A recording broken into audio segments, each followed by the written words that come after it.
वचन, सत्य वचन, अमर वचन, जीवित वचन, दिव्य वचन, सत्य वचन, अमर वचन, जीवित वचन। साई दा बामा बनी दा बामा बगा रे सा नी रे सा नी रे सा नी रे सा नी रे सा। दिव्य वचन, सत्य वचन, अमर वचन, जीवित वचन, दिव्य वचन, दिव्य वचन।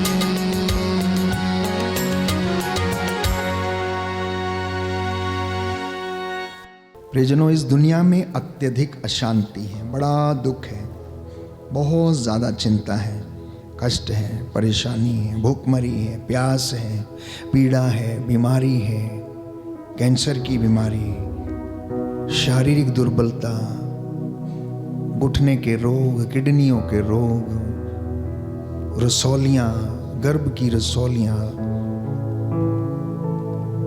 अस्पतालों में यदि आप देखने जाएं तो सैकड़ों लोग, प्यारे भाई और बहनों, रोगशैया पर पड़े हुए हैं, आईसीयू में पड़े हुए हैं। नाक में से एक पाइप निकला है, एक पाइप प्यारे भाइयों और बहनों शरीर के किसी हिस्से में डाला गया है, एक पाइप किसी शरीर के दूसरे हिस्से में डाला गया है। क्या ये मनुष्य की जिंदगी है? इंसान डॉक्टर के रूप में प्रभु का जो वरदान है उसके माध्यम से दूसरे मानव को बचाने का प्रयास करता, सर्जरी करता, ऑपरेशन करता, काटता, पीटता, उसको हर चीज़ में कोशिश करता है कि इसे नया जीवन मिल जाए। ऑपरेशन थिएटर में प्यारे भाइयों और बहनों, एक इंसान दूसरे के हाथों में मुर्दा लाश के समान पड़ा रहता है। इतना दुख, इतना कष्ट, बेइंतहा कष्ट इंसान सहता है। आखिर क्यों ऐसा है जिंदगी में हमारी में? परमेश्वर जानता है कि पाप कितना भयानक है, बुराई कितनी भयानक है, शैतान कितना भयानक है। उसको लोगों को सताने में कितना मजा आता है, लोगों को कष्ट देने में कितना मजा आता है। शैतान ने भरपूर प्रयास किया। आप बाइबल खोलिए और पढ़िए, अय्यूब का ग्रंथ अध्याय 1 पद संख्या 5 और उससे आगे अय्यूब के विषय में प्यारे भाइयों और बहनों पूरी उसकी कहानी है, उसके सारे पूरे ग्रंथ में, कि शैतान ने किस तरीके से एक एक करके बारी बारी से उसके जानवर, उसके ऊंट, उसके गधे, उसके सेवक, उसके दास दासियां, उसके बच्चे, सब कुछ तबाह कर दिया, सब कुछ तबाह कर दिया। उसने ईश्वर से परमिशन ली और उससे बोला, अपना हाथ एक बार इसके ऊपर से हटा, फिर मैं देख अय्यूब का क्या हाल करता हूं। बोलता है, क्या मेरे और आपके लिए यह बात साबित नहीं होती? क्योंकि वो परमेश्वर का दास था, भक्त था। परमेश्वर ने कहा, ठीक है, तो उसके प्राणों को छोड़कर जो चाहता है उसके साथ वैसा कर। इजाजत मिल गई उसकी। और बाइबल कहती है कि दुख की भट्टी में आपके विश्वास की परख होती है। बाइबल कहती है कि जैसे आग में सोना तपाया जाता है, खरा किया जाता है, इंसान को दुख की भट्टी में लाकर परखा जाता है। उसकी चमक दुख की भट्टी में चमकती है। प्यारे भाई और बहनों, यीशु ने कहा कि यह दुख इनकी जिंदगी में यूं ही नहीं आया, इसलिए आया ईश्वर की महिमा इसकी जिंदगी में प्रकट हो जाए। साथ ही साथ ढारस बंधाता रहा यीशु। प्यारे भाइयों और बहनों, घबराओ मत, चिंता मत करो। परमेश्वर जानता है कि शैतान इस प्रजा का सर्वनाश करना चाहता है, चुने हुए लोगों को सताना चाहता है, उनको मारना चाहता है, उनको गिराना चाहता है, परिवारों को तबाह करना चाहता है। उसकी मौजूदगी में प्यारे भाइयों और बहनों वो सब कुछ नष्ट हो जाता है। लेकिन यीशु मसीह परमेश्वर का वचन, उसका जीवित वचन अगर हमारे बीच में है तो प्यारे भाइयों और बहनों उसकी कोई भी चाल सफल नहीं होती, बशर्ते कि आप परमेश्वर के वचन को अपनी जिंदगी में धारण करना, लागू करना और वचन से प्रोटेक्शन लेना, वचन से प्रोटेक्शन लेना। बोलो आमीन।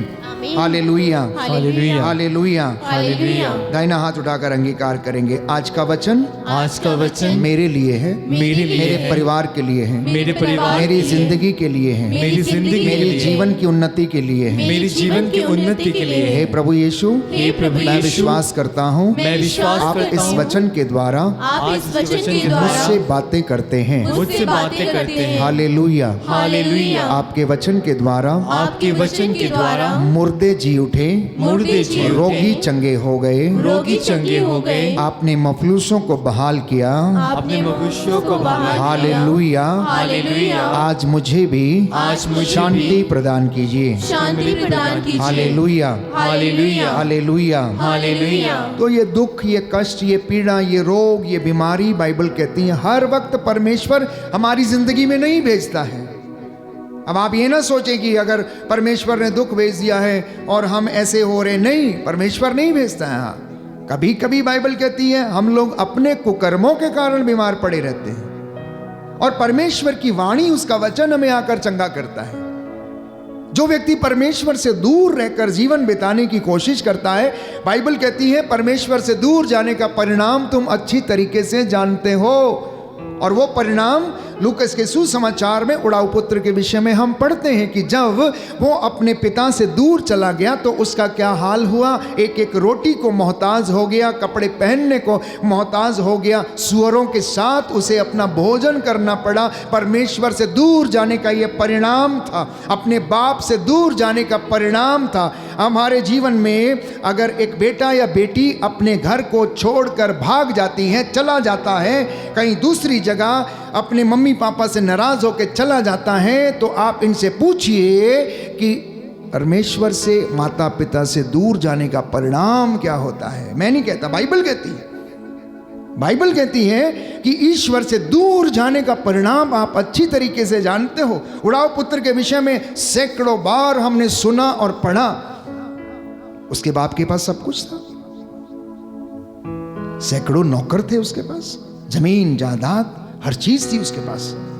कौन सी चीज की कमी थी उड़ाऊ पुत्र को? किसी चीज की कमी नहीं थी, लेकिन उसके अंदर एक भूत सवार था, वासना का भूत, अय्याशी का भूत, खाने पीने का और मौज मस्ती उड़ाने का भूत उसके अंदर सवार था। वो अपने गंदे मित्रों के साथ अपनी वासना को तृप्त करना चाहता था। इसलिए उसने अपने बाप से कहा, देखो मुझे तुम्हारे साथ रहना नहीं है, मुझे तुम्हारी दुआ प्रार्थना पसंद नहीं आती है, मुझे तुम्हारा रहना बहना उठना बैठना पसंद नहीं आता। तुम रोज लेके आरती करने लगे रहते हो, चर्च, तुमने घर को चर्च बना के रखा हुआ, मेरी कोई बात नहीं सुनता, हमने कभी मूवी नहीं देखी, फिल्म नहीं देखी, और तुम हमें टीवी नहीं चलाने देते हो, मोबाइल नहीं देखने देते हो। देखो भाई, मुझे यहाँ रहना नहीं है, देखो मेरा हिस्सा दे दो, मैं चला अपने दोस्तों के साथ। उसने अपने ऐसे मित्रों पर भरोसा किया जो उसके मित्र नहीं थे, परंतु उसके पैसे के मित्र थे। पोटली लिया, उठा के चला गया। 2-4 दिन थे, खूब खाया पिया, जितने दिन पोटली में पैसा था उतने दिन हो गया। उसके बाद अभी पापा याद आने लग गए, काम नहीं मिला कहीं पर। और बाइबल कहती है अकाल पड़ गया उस देश में, अकाल पड़ गया कहते हैं, और वो काम ढूंढने लगा, कहीं पर काम नहीं मिला उसे। एक जगह जाकर उसने ट्राई किया और कहने लगा मुझे काम दे दो क्योंकि बहुत ज़्यादा परेशान हूँ। उसने कहा देखो काम वाम तो मेरे पास है नहीं, एक काम है, मेरे पास कुछ सूअर हैं, वो पाल रखे मैंने, उनको चराओ, लेकिन खाना जो वो खाएंगे वही तुम्हें खाना, मेरे पास तुम्हें कुछ भी देने के लिए नहीं है। उसने कहा ठीक है, पेट पालना है किसी तरीके से। वो जाके उस बाड़े में जाकर वो काम करने लगा। उस गंदी बदबू से प्यारे भाइयों और बहनों उसका बुरा हाल हो गया, और फलियां जो सुअर जानवर खाते थे उनको खाने पर वो मजबूर हुआ, वो भी उन्हें भरपेट नहीं मिलती थी। अब ऐसा करते करते कुछ दिन बीतने लगे, लेकिन एक दिन उसे होश आ गया, उसे होश आ गया। बाप से दूर रहना अच्छी बात नहीं है। मन में सोचने लगा मेरे बाप के घर में सैकड़ों नौकर हैं, भरपेट खाते हैं, किसी चीज की कमी नहीं है, पर्याप्त है। क्योंकि उसे पता था कि उसका बाप कैसा है, उसको पता था कि उसका बाप बड़ा विनम्र है, बड़ा दयालु है, जो मांगता है जिसको मांगता है वो दे देता है, कुछ नहीं कहता। इसलिए मन में सोचता है, विचार करता है, प्रायश्चित करता है, रोता है, आंसू बहाता है रोज, और उठता है, कहता है मैं उठूंगा, मैं जाऊंगा और मैं अपने पिता से कहूंगा। क्या कहूंगा? मैंने आपके और स्वर्ग के विरुद्ध पाप किया है, तेरा बेटा कहलाने के लायक नहीं हूं मैं, क्योंकि मैंने तेरी इज्जत का फजीता कर दिया है। फजीता जानते हैं आप? मैंने तेरी इज्जत का फजीता बना दिया है। तू एक इतना बड़ा महान व्यक्ति है, समाज में तेरा नाम है, लोग तुझे सल्यूट करते हैं, लोग तेरे धार्मिकता के गुण गाते हैं, लोग तेरी प्रार्थनाओं के गुण गाते हैं, लेकिन मैंने तेरी इज्जत का फजीता बना दिया है। अब मैं तेरा बेटा कहलाने के लायक नहीं हूं, बस मुझे अपने नौकरों में से एक रख ले बस। ये उसका प्रायश्चित था, ये उसका प्रायश्चित था। ये अपने मन में सोच के आ रहा है। देखिए अभी कही नहीं है बात, ये बात उसने अपने मन में सोच के और रास्ते में चला आ रहा है। पिता की महानता देखिए, पिता की महानता देखिए कि उसके आने से पहले ही पिता उसे हाथों को खोलकर गले से लगाने के लिए तैयार खड़ा हुआ है। बाइबल नहीं कहती कि उसने ये कहा, उसने ये सोचा, अपने मन में विचार किया। बाइबल कहती है कि मैं जाके अपने पिता से ये कहूँगा, लेकिन उसके पिता ने उसको एक भी शब्द बोलने का मौका तक नहीं दिया, उसे पहले ही गले से लगा लिया और कहा जाओ इसके लिए एक मोटा इसके लिए एक बहुत बड़े भोज का प्रबंध करो, हम खाएं और हम आनंद मनाएं, क्योंकि मेरा बेटा जो खो गया था मिल गया। ये मर चुका था, इसका ज़मीर मर गया था।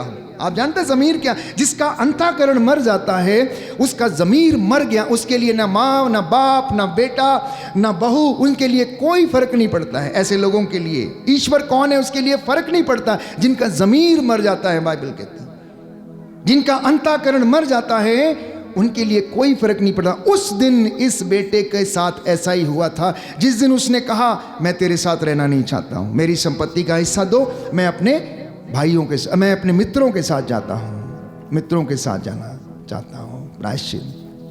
तो ईश्वर से दूर जाने का परिणाम प्यारे भाइयों और बहनों, ये बाइबल हमें बार बार बताती है। और यीशु मसीह जानता है कि शैतान इन तमाम प्रलोभनों में आपको और मुझे डालेगा, धकेलेगा, क्योंकि यूहन्ना की अंजील उसकी 10 बाब उसकी 10वीं आयत में ये लिखा हुआ है, चोर चुराने, मारने और नष्ट करने के लिए आता है, परंतु मैं इसलिए आया हूं कि तुम्हें जीवन मिले।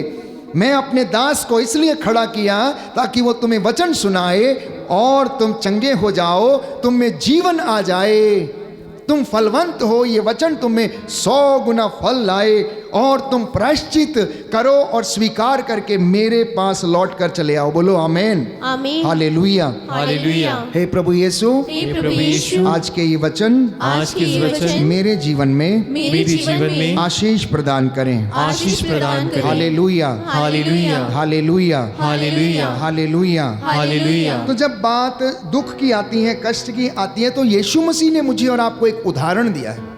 उन्होंने भी कष्ट सहा, दुख सहा, उन्होंने भूख देखी, प्यास देखी, उनको भूख लगी प्यारे भाइयों और बहनों। शैतान ने उनकी परीक्षा ले ली और कहा कि इन पत्थरों को बोल कि रोटियां बन जाएं और जिन्हें खा के तू अपनी भूख मिटा ले। वो उसने कहा कि नहीं नहीं नहीं नहीं, ऐसा नहीं, क्योंकि बाइबल में लिखा है, संहिता में ये लिखा हुआ है, मनुष्य रोटी से नहीं जीता, ईश्वर के मुख से निकलने वाले हर एक शब्द से वो जीता है।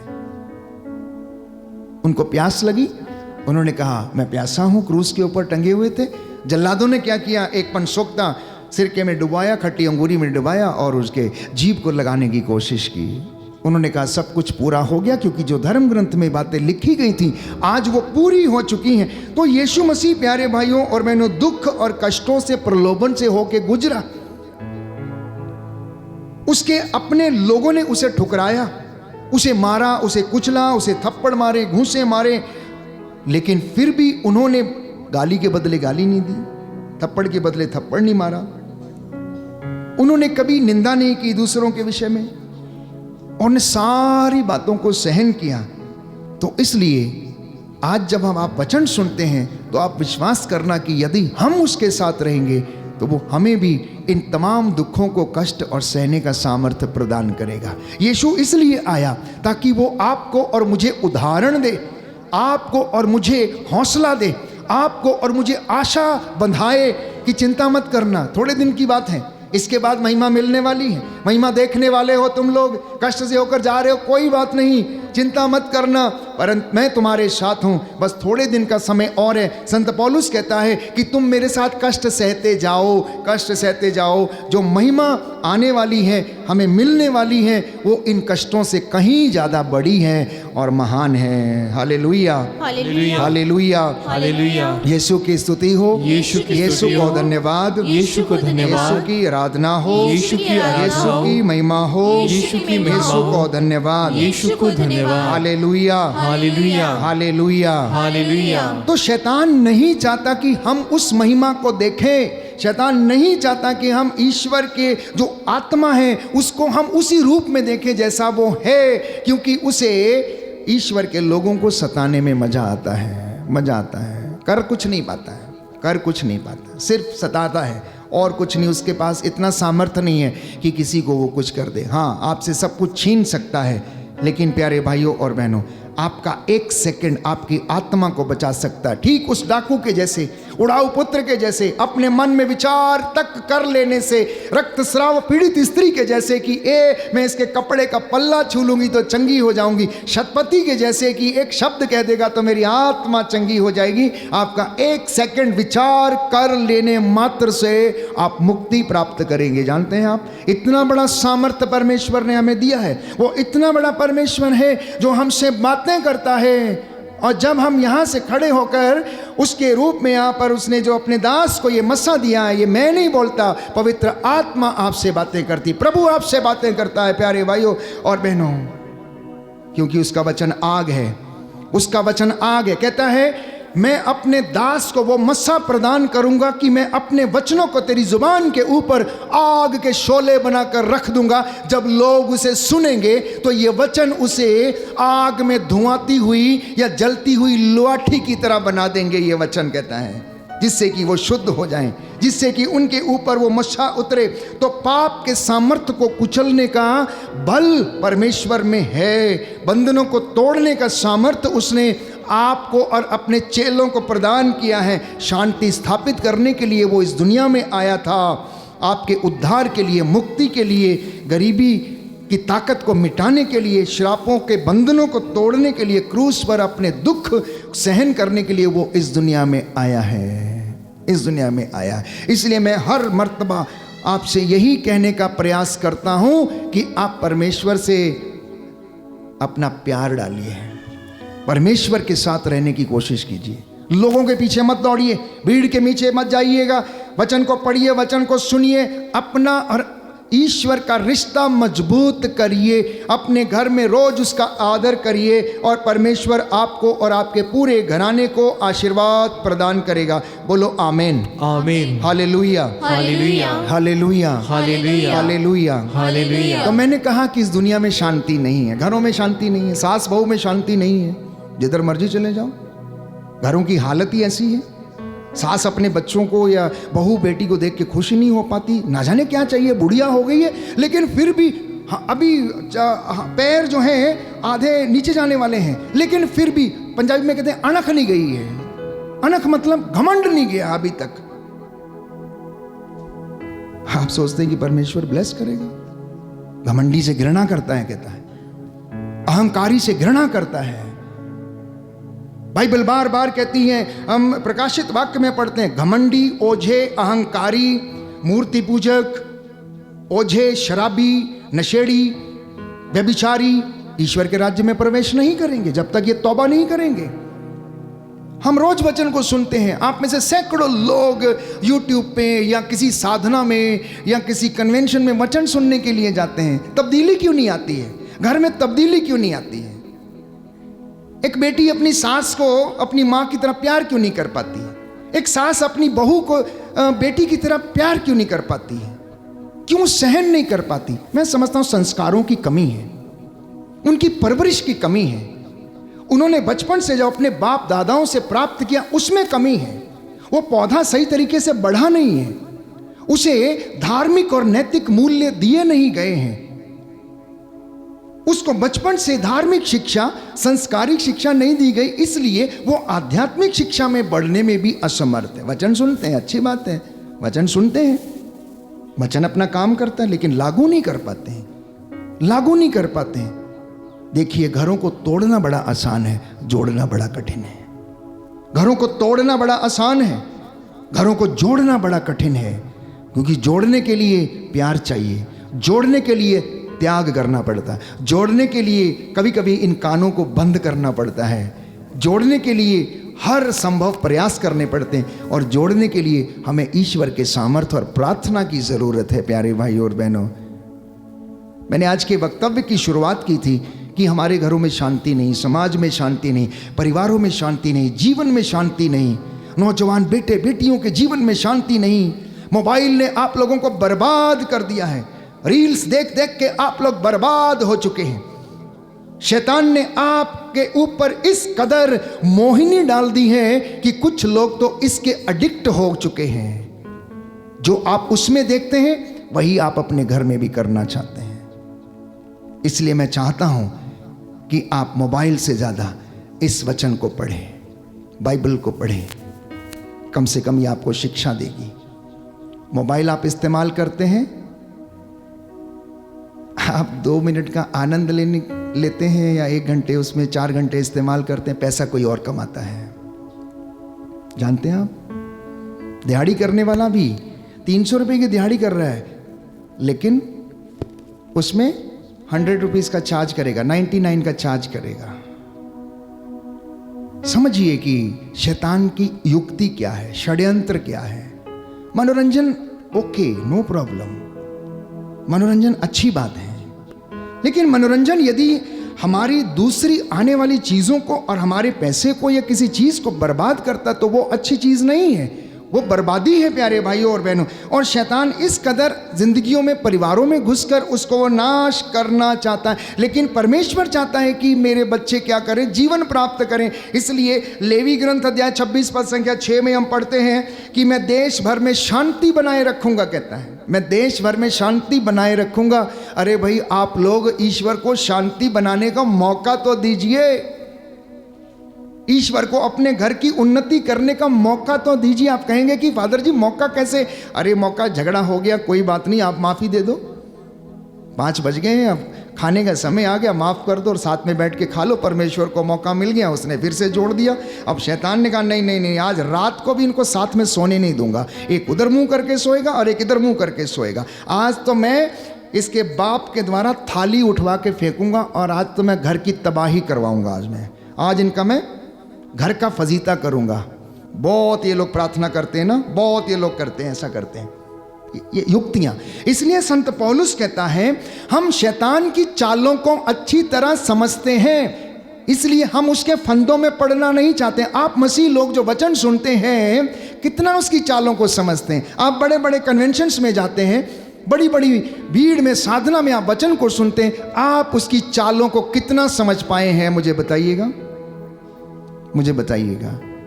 मैं अपने प्रभु की उपस्थिति में खड़ा होके उसकी ओर से मैं आपसे ये सवाल पूछ रहा हूं कि आपने शैतान की चालों और युक्तियों को कितना समझा है? यदि समझा होता तो आप बर्बाद नहीं हुए होते। आप में से बहुतों ने अपनी वर्जिनिटी को बर्बाद नहीं किया होता, आप में से बहुतों ने अपने रिश्तों को अपवित्र नहीं किया होता, आप में से बहुतों ने अपने पैसे को बर्बाद नहीं किया होता, आप में से बहुतों ने प्यारे भाइयों और बहनों भ्रूण हत्याएं नहीं की होती यदि शैतान की युक्तियों को समझ पाते। संत पौलुस इस बात को कहता है हम शैतान की चालों को अच्छी तरह समझते हैं, इसलिए हम उसके फंदों में पड़ना नहीं चाहते हैं, हम उसके फंदों में पड़ना नहीं चाहते हैं। हर परमेश्वर दिन रात अपने लोगों के लिए खड़ा है। मेरे बच्चे गिर ना जाएं, मेरे बच्चों को उठना चाहिए, मैं इन्हें इनके आंसुओं को पोंछ डालूंगा। शैतान दौड़ता हुआ पीछे आता जाता, आता जाता, आता जाता। प्यारे भाइयों और बहनों, बोलना अनिवार्य है, परमेश्वर का वचन बोलना अनिवार्य है। ये मेरी बातें नहीं, ये बाइबल की बातें हैं। प्रभु ने, परमेश्वर का वचन संत पौलुस हमें बताता, पेतरुस के पहले पत्र अध्याय 5 पद संख्या 7 और उससे आगे कि सावधान, शैतान दहाड़ते हुए शेर की तमान विचरता फिरता कब तुम्हें फाड़ खाए, कब तुम्हें बर्बाद करे, वो तुम्हारे इसी तरीके की योजनाएं बनाता रहता है। हम एक गीत गाते हैं जो पंजाबी में है, संडे नू प्लान तेरा बंदगी तो रोकना। मतलब संडे को तेरा प्लान है हमें बंदगी से रोकने का, वर्शिप से रोकने का, चर्च जाने से रोकने का। संडे नू प्लान तेरा बंदगी तो रोकना, भगतां दे अगे, मतलब तू खास्ता तक नहीं है। प्रभु के भक्तों के आगे तेरी मजाल है कि तेरी हिम्मत है कि तू उनके आगे खांस भी ले। सुंदर गीत है प्यारे भाई और बहनों। इतना ही नहीं, कहता है मुर्गे शराबां ते तू डेरिया ते मंगना है कि भगतां दे अगे तू खंघदा तक नहीं है। ये उसकी चाल है प्यारे भाइयों और बहनों। यदि वो इतना सच्चा है, इतना पवित्र है, तो उसे इन चीज़ों की ज़रूरत नहीं, क्योंकि वो तो झूठ का पुलिंदा, झूठ का पिता है। बाइबल कहती है, यूहन्ना की अंजील उसकी 8 बाब उसकी 46वीं आयत में हम पढ़ते हैं, लिखा हुआ है कि वो झूठ का पिता है। तो जब वो झूठ बोलता, अपने स्वभाव के विरुद्ध झूठ बोलता है, क्योंकि वो तो आरंभ से झूठ बोलता आया है। आरंभ से झूठ बोलता आया। कब से? जब से अदन वाटिका में आदम और हवा के साथ उसने जब झूठ बोला, ईश्वर के साथ झूठ बोला। जब आदम ने नहीं हमने नहीं खाया, सांप आया तो उसने खिला दिया, हमने नहीं किया, ऐसा नहीं हुआ, ऐसा नहीं हुआ। वो तो शुरुआत से झूठ बोलता आया है। उसका काम ही यही है, ईर्ष्या करना उसका काम है। आदन वाटिका में भी पहले स्वर्ग में जब वो विराजमान था, वहां पर उसने लोगों को अपनी ओर किया, ईश्वर के साथ ईर्ष्या की, और उसने कहा कि देखो आज के बाद तुम लोग इसकी आराधना मत करो, प्रभु की आराधना नहीं, मेरी आराधना करो तुम, आज से मैं हूं। परमेश्वर को गुस्सा आया, उठाकर धरती के ऊपर पटक दिया। धरती के ऊपर कौन? आदम और हवा मिल गए उसे अदन वाटिका में। बस उसने सोचा कि किस तरीके से आदम और हवा को बहकाया जाए, और बहकाने में कामयाब हो गया, और इसी तरीके से सर्वनाश करने का उसने प्लान कर दिया। भजन संहिता 29 पद संख्या 11, साम नंबर 29 वर्स 11, प्रभु अपनी प्रजा को बल प्रदान करेगा, प्रभु अपनी प्रजा को शांति का आशीर्वाद देगा। कितने लोग शांति का आशीर्वाद चाहते हैं? सोच के बोलना, रक्तस्राव पीड़ित स्त्री के जैसे सोच के बोलना कि आज अगर मैं इसके कपड़े का पल्ला छू लूंगी तो चंगी हो जाऊंगी।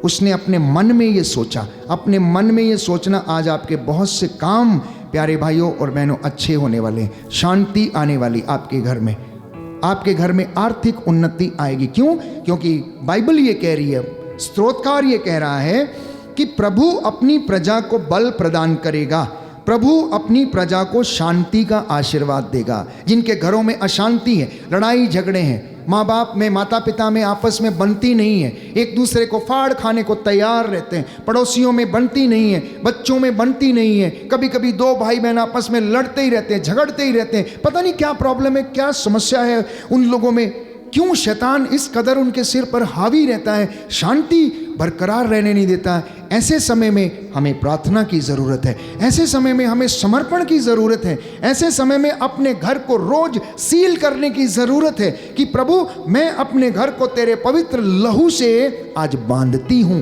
बांधता हूँ। सुनिए ध्यान से मेरी बात। एवरी डे घर का मुखिया उठकर पवित्र जल लेकर, प्रभु का कलाम बोलकर, वचन के द्वारा अधिकार लेकर अपने घर को ब्लेस करो। आप लोग खड़े होकर अपनी गाड़ी को ब्लेस करो, अपने दफ्तर को ब्लेस करो, छोटा सा बिजनेस जो आप करते हैं उसको ब्लेस करो, रात को सोते समय अपने पलंग को ब्लेस करो, प्रार्थना बोल के सो, घुटना टेक कर कि परमेश्वर आज की रात्रि मैं तो सोने वाला हूं, लेकिन तू अपने बच्चों के साथ जागता है, तू अपना स्वर्गदूत मेरी इस खाट के चारों ओर रक्षा करने के लिए नियुक्त कर। तब जानते हैं कौन सा वचन पूरा होगा? भजन संहिता 91, भजन संहिता 91। अपने दूतों को वो आदेश देगा कि जब तुम गिरो तो तुम्हें अपने हाथों पर उठा लेंगे। अपने दूत को आदेश देगा कि तेरे आगे आगे चले, मार्ग में आते जाते तुझे संरक्षण प्रदान करे। इतने वचन जो हमारी हौसला अफजाई करते हैं। कभी कभी जब आप लोग अपनी गाड़ी में चलते हैं, बिना सोचे समझे आप गाड़ी उठाई और चल दी, आपने उस परमेश्वर को याद भी नहीं किया जिसके हाथों में आपका जीवन है, जो आपको दुर्घटना से बचा सकता है, जो आपको कष्ट के समय बचा सकता है। आप उसको याद तक नहीं करते और जाकर कहीं एक्सीडेंट हो जाता है और आप कहीं गाड़ी ठोक देते हैं। याद करके जाना, उसको अधिकार देना, जब हमारी आत्मा उसके साथ मिलती है प्यारे भाइयों और बहनों, तो वो हमें शांति प्रदान करता। इसलिए स्रोतकार 103 अध्याय पद संख्या 5 साम नंबर 103 वर्स 5 में हमें बताता है, वह जीवन भर तुझे सुख शांति प्रदान करता और तुझे गरुड़ की तरह चिरजीवी बनाता है। गरुड़ की तरह, उसके पंख बड़े बड़े होते हैं, वो उड़ता है, उसके ऊपर एक और पक्षी बैठा होगा तो भी वो उड़ सकता है। परमेश्वर ऐसे गरुड़ की तरह आपको चिरजीवी लंबी आयु वो कहता है वो तुझे प्रदान करता है। बोलो आमीन, हालेलुया, हालेलुया। यीशु की स्तुति हो, यीशु की स्तुति यीशु हो, को धन्यवाद, यीशु को यीशु धन्यवाद, की आराधना हो, यीशु की आराधना यीशु हो, की महिमा हो। यीशु की महिमा हो। हे प्रभु यीशु, हे प्रभु यीशु, मैं विश्वास करता हूँ मैं विश्वास करता हूँ आप मुझसे बातें कर रहे हैं। आप मुझसे बातें कर रहे मेरे हैं। जीवन में, मेरी जीवन मेरे में, परिवार में, मेरे परिवार मेरे में, घर में मेरे घर में शांति आ जाए, शांति आ चंगाई जाए, आ जाए। चंगाई आ जाए। Hallelujah, hallelujah, hallelujah, hallelujah, hallelujah. Hallelujah. अब कहता है कि धर्मी जितने भी हैं सब धार्मिकता का मुकुट प्राप्त करेंगे। कहता है जितने भी लोग धर्म का मार्ग पे चलते हैं, अच्छे काम करते हैं, पुण्य के काम करते हैं, सबको कहता है धार्मिकता का पुरस्कार मिलेगा। एक विश्वासी को उसके विश्वास का पुरस्कार मिलेगा। कहता है वो अपने भक्त के हड्डियों को कब्र में गलने नहीं देगा, उन्हें वो फिर से पुनर्जीवित करेगा और उन्हें आशीर्वाद प्रदान करेगा। इतना ही नहीं कहता, भक्त के घर में डेरा डालेगा, वो डेरा डालेगा, उसकी हड्डियों की रक्षा करेगा। ये पवित्र बाइबल आज हमें सिखाती है। हम में से कितने लोगों ने इस बात को अपनी जिंदगी में अनुभव किया है? कितने लोगों, क्योंकि हम इस वक्त प्यारे भाइयों और बहनों, मैं आपके साथ इस क्षेत्र में रहता हूँ जहाँ पर लोग बहुत खेती किसानी करते हैं।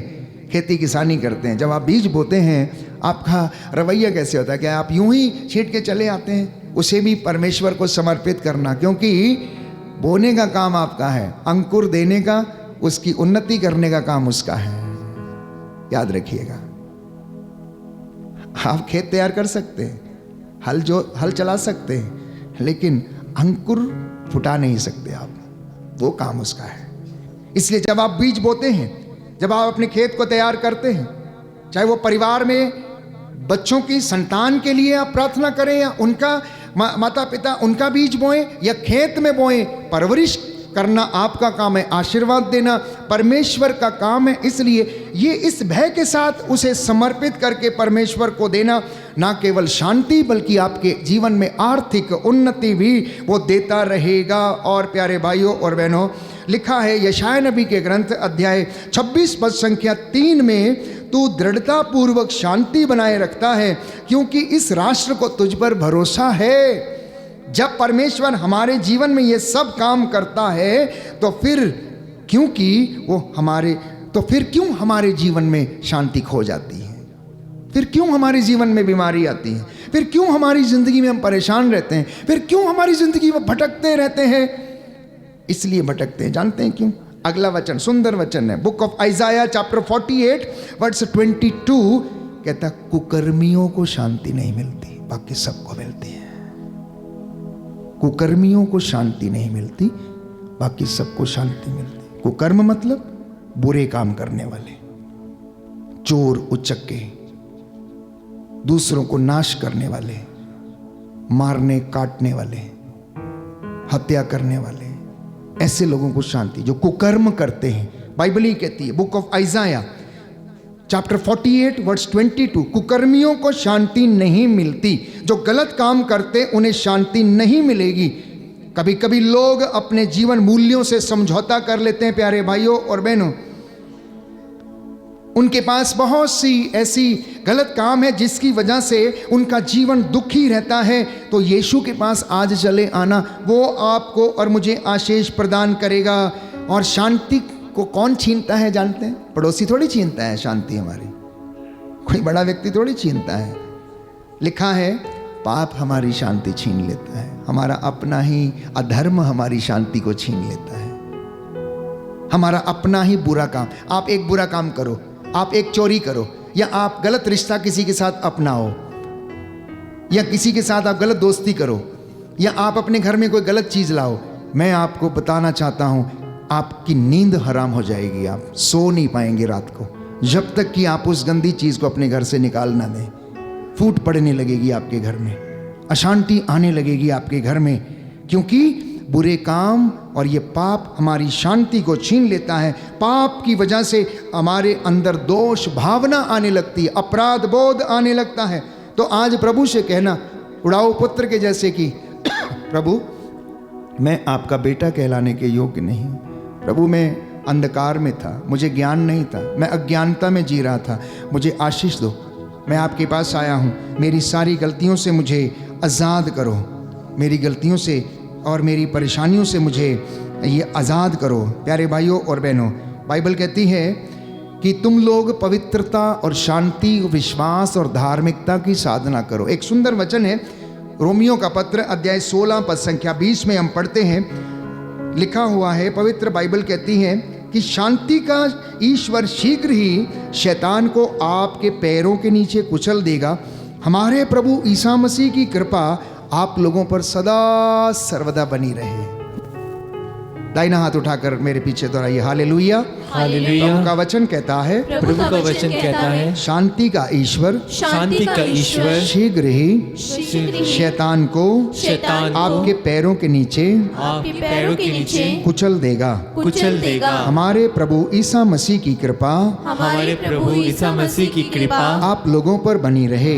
आप लोगों पर बनी रहे। Hallelujah, hallelujah. Hallelujah, hallelujah. Hallelujah. Hallelujah. तो आज वादा करें और प्रभु के पास आएं।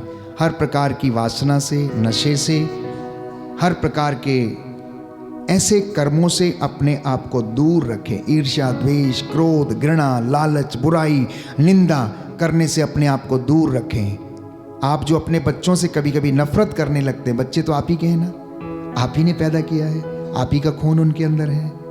अब उनके साथ सहानुभूति रखना। उन्हें मारने पीटने से अच्छा है, गाली देने से अच्छा है उनके लिए प्रार्थना करना।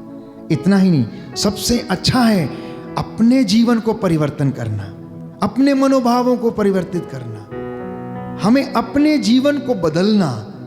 हमेशा सामने वाला गलत नहीं होता है, याद रखिएगा आप लोग, हमेशा सामने वाला गलत नहीं होता है, लेकिन जो उसे बोलता है वो भी, प्यारे भाइयों और बहनों, कभी ना कभी, कहीं ना कहीं उसके अंदर भी गलती होती है। इसलिए उस चीज को अपने अंदर झांक कर देखना। धोखेबाजी से, अधर्म से दूर रहें, क्योंकि पाप की संपत्ति संकट में डालती है और ये विपत्ति पीछा करती है। अन्याय की संपत्ति घर को संकट में डाल देती, मृत्यु के पाश में बांध देती है। कलोसियों को लिखते हुए संत पौलुस अध्याय 1 पद संख्या 20 में कहता है कि मसीह ने क्रूस पर जो रक्त बहाया उसके द्वारा उसने शांति की स्थापना की, किसी दूसरी चीज के द्वारा नहीं। इसलिए मैं और आप अपने जीवन में शांति बहाल कर सकते हैं यदि हम इस वचन को पढ़ें, क्योंकि इसमें ये लिखा हुआ है कि वो यीशु, उसने अपना जीवन मेरे और आपके लिए कुर्बान किया और अपनी कुर्बानी उसने मेरे और आपके लिए दी और अपना लहू बहाकर उसने शांति की स्थापना की, जिससे कि इस तरह ईश्वर ने उन्हें उन्हीं के द्वारा सब कुछ का, चाहे वो पृथ्वी पर हो या स्वर्ग में हो, ईश्वर के साथ उसका मेल कराया है। तो आप लोगों को ये याद रहे कि जिस परमेश्वर की हम आराधना करते हैं वो महान है, सर्वशक्तिमान है, मुझे और आपको वो शांति प्रदान करना चाहता है। इसी के साथ जब वो शांति को बहाल कर देता है तो वो कहता है अब मैं तेरा भविष्य उज्जवल करूंगा, तेरा भविष्य उज्जवल होगा, तू विश्वास कर, तू विश्वास कर, तू बस खड़ा हो और मेरी नजात के काम देख। कहता है, वो कहता है तू अपने घर में मेरी हुजूरी में खड़ा हो और मेरी नजात के काम देख। मम्मी पापा आप ध्यान रखिए, सबसे बड़ी जिम्मेदारी आपकी है। आज यदि आपको ये वचन स्पर्श किया है, आज से आप अपने घर की वेदी के सामने दोनों लोग खड़े होकर दया की भीख मांगना शुरू कर दीजिए प्रभु से। अपने ऑल्टर के सामने खड़े होकर प्रभु को, प्यारे भाइयों और बहनों, आदर सम्मान के साथ उसे अपने घर में बुलाना शुरू कर दीजिए। मैं आपको विश्वास दिलाता हूं कि आने वाले कुछ ही दिनों में आपके सारे बंधन टूट जाएंगे और परमेश्वर आपकी ज़िंदगी में ऐसे महान काम करेगा कि आप विश्वास करने में असमर्थ रहेंगे कि ऐसा कैसे हो गया। ये परमेश्वर का काम है, क्योंकि उसने कहा शांति का ईश्वर शीघ्र ही शैतान को तुम्हारे पैरों के नीचे कुचल देगा। बोलिए आमीन, आमीन आमीन, आमीन हालेलुया। हालेलुया। तो प्रभु आज कह रहे हैं कि मैंने धमोला वासियों को और अपने बच्चों को ब्लेस करने की योजना बनाई है। कहता है मैंने तुम्हारे भविष्य की योजना बनाई है। मैं तुम्हारे भविष्य की योजनाओं को कहता है मैं जानता हूँ। तुम्हारे हित की योजनाएं हैं, अहित की योजनाएं नहीं हैं। इसलिए आज हम प्रार्थना करें, आंखों को बंद करें, वादा करें कि हे प्रभु हम हर बुराई से अपने आप को दूर रखेंगे। हम अपने मन से बुरे विचारों को दूर रखेंगे। झूठी गवाही, परगमन, व्यभिचार, निंदा, ईर्ष्या, द्वेष से हम अपने आप को आज़ाद करेंगे। हम एक नेक बच्चे बनने की कोशिश करेंगे। प्रभु हमें आशीष दीजिए। प्रार्थना करते जाएं, प्रार्थना करते जाएं। परमेश्वर आज आपके घरों को आशीष दे, आपकी धन संपत्ति, आपकी मेहनत मजदूरी को ब्लेस करे। बोलो आमीन, आमीन हालेलुया। हालेलुया।